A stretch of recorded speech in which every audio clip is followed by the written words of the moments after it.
Você toma remédio para pressão todos os dias? Muito bem, aparentemente está tudo sob controle. Mas deixa eu te fazer uma pergunta. Há quanto tempo você é hipertenso? 5 anos? 10 anos? Mais do que isso? Se você já passou da marca de uma década, esse vídeo é um dos mais importantes que você vai assistir. Porque o que ninguém te conta é que depois de 10 anos, a sua pressão arterial não é mais um problema apenas do seu coração. Ela se torna uma ameaça silenciosa e direta aos seus rins.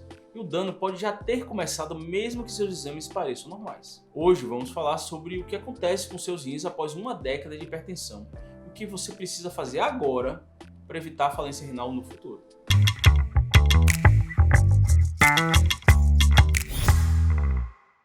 Para entender o perigo, imagine que os seus rins são formados por milhões de filtros minúsculos, os glomérulos, que são feitos de vasos sanguíneos ainda mais finos do que um fio de cabelo. Agora imagine que sua pressão alta é como um martelo batendo nesses filtros. Pá, pá, pá.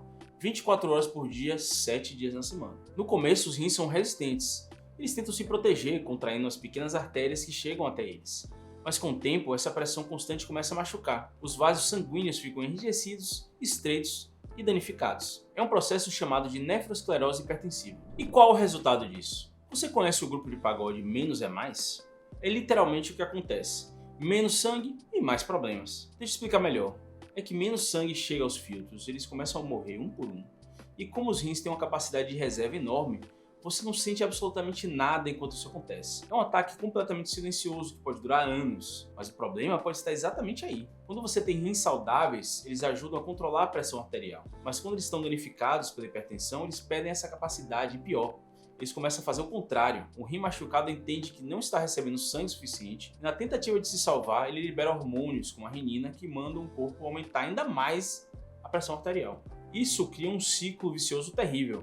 A pressão alta danifica os rins e os rins danificados aumentam a pressão. É uma bola de neve que, se não for interrompida, leva a um único destino, que é a doença renal crônica avançada e, eventualmente, o início da diálise. É por isso que, depois de 10 anos de hipertensão, não basta apenas tomar o remédio. É preciso quebrar esse ciclo ativamente. Por que eu estou enfatizando tanto a marca de 10 anos? Porque estudos mostram que o dano renal cumulativo se torna clinicamente significativo após exatamente esse período. E esse é o ponto de virada. Um paciente com 2 anos de hipertensão tem uma chance muito maior de ter seus rins completamente saudáveis. Mas com 10 anos, a probabilidade de já existir albuminúria, aquele pequeno vazamento de proteína, que é o primeiro sinal de lesão, ou uma queda mesmo de leve da filtração glomerular, é muito maior. E nessa fase, seu corpo já se acostumou com essa pressão alta. Os mecanismos de defesa dos rins estão cansados. É o momento em que a doença silenciosa começa a deixar as primeiras pistas nos exames. Pistas que precisam ser procuradas ativamente. Se você se identificou, não é para se desesperar, ficar ansioso, preocupado.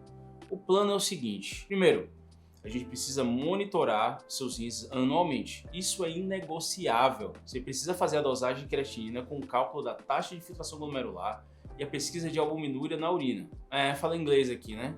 Deixa eu traduzir para vocês. Na verdade, são os exames que vão nos dizer se esse ciclo vicioso já começou. Fazendo isso, o próximo passo é discutir suas metas de pressão com seu médico. As diretrizes mudaram. O KDIGO, o principal órgão de diretrizes renais no mundo, sugere que para pacientes com doença renal crônica, uma meta de pressão sistólica abaixo de 120 mmHg, o famoso 12/8, é uma meta mais agressiva, mas que demonstrou proteger mais os rins a longo prazo. Aqui cada caso é um caso, e o principal é ter cardiologista e nefrologista trabalhando em conjunto. O terceiro e não menos importante é verificar seus medicamentos. Nem todo remédio para pressão é igual para os rins. Classes como inibidores da ECA, tipo enalapril, e os bloqueadores de receptor de angiotensina, como losartano, são especialmente protetores para os rins de hipertensos e diabéticos.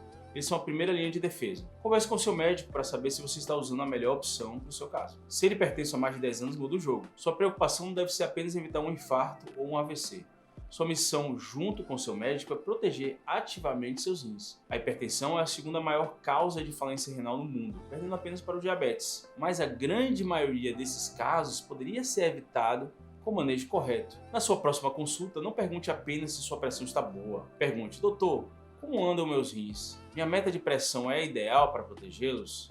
Meu tratamento está otimizado para a saúde renal? Assumir o controle e fazer as perguntas certas é o que vai garantir que você tenha não apenas uma vida longa, mas uma vida com qualidade, longe de uma máquina de hemodiálise. Não estou aqui falando para brigar com o médico, porém você precisa ter noção se está fazendo o melhor tratamento para o seu caso. Se você é hipertenso há muitos anos ou conhece alguém que seja, compartilhe esse vídeo. Essa informação pode salvar os seus rins. Por favor, né? deixe seu like, se inscreva no canal para você ter mais conteúdos como esse. E me diga nos comentários, há quanto tempo você está de sua pressão? Como anda esse tratamento? Estou esperando seu comentário, viu? Até o próximo vídeo. Tchau, tchau.